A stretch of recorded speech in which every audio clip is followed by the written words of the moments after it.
Lapkričio 11. Todėl pridėję visą stropumą, pateikite savo tikėjime dorybę, dvasios tvirtumą, drąsumą. 2 Petro laiškas 1 skyrius 5 eilutė. Vienas iš didžiausių sunkumų kylančių Dievo žmonėms yra tai, kad net ir tuo met, kai nusprendžia elgtis teisingai ir tuo pačiu priešintis pagundoms, vis dėlto nėra pakankamai griežti ir ryžtingi veiksmuose. Daugelis sako gundytojui, šį kartą nutariau nesiduoti apgaunamas.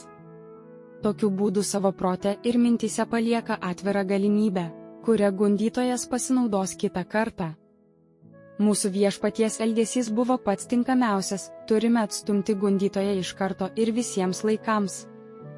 Turime priimti tokią tvirtą poziciją, kad net pats priešininkas pripažintų, jog neverta grįžti ir siūlyti tą patį gundymą. Turime pasakyti, eik šalin, šėtone. Juk parašyta Viešpatį savo Dievą tegarbink ir jam vienam tetarnauk.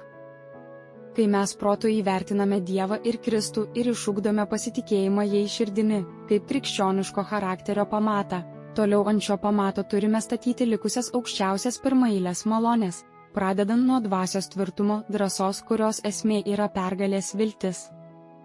Viešpats išmokė mus, kokius dalykus turi liesti ši viltis, davė pagrindą šiai vilčiai savo sandoroje, patvirtintoje su priesaika, Kristaus kunigiškose pareigose ir dalyvavime dvasioje. Tokia viltis padarys mus drąsiais kovojant su visokiais sunkumais ir su kiekvienu priešu. Jeigu norime išlavinti tokią tvirtą laikyseną, reikalingas pastovus stropumas ir uolumas. Priešingų atveju mūsų pastangos, jei jos nebus paremtos ištikimybė, galiausiai pasirodys nepakankamos norint pasiekti pergalę. Klausimai. Ar šią savaitę pridėjau prie tikėjimo dvasios tvirtumą, drąsumą? Kaip, kokiose aplinkybėse? Kokios buvo pasekmės? Todėl pridėję visą stropumą, pateikite savo tikėjime dorybę, dvasios tvirtumą, drąsumą. 2 Petro laiškas 1 skyrius 5 eilutė.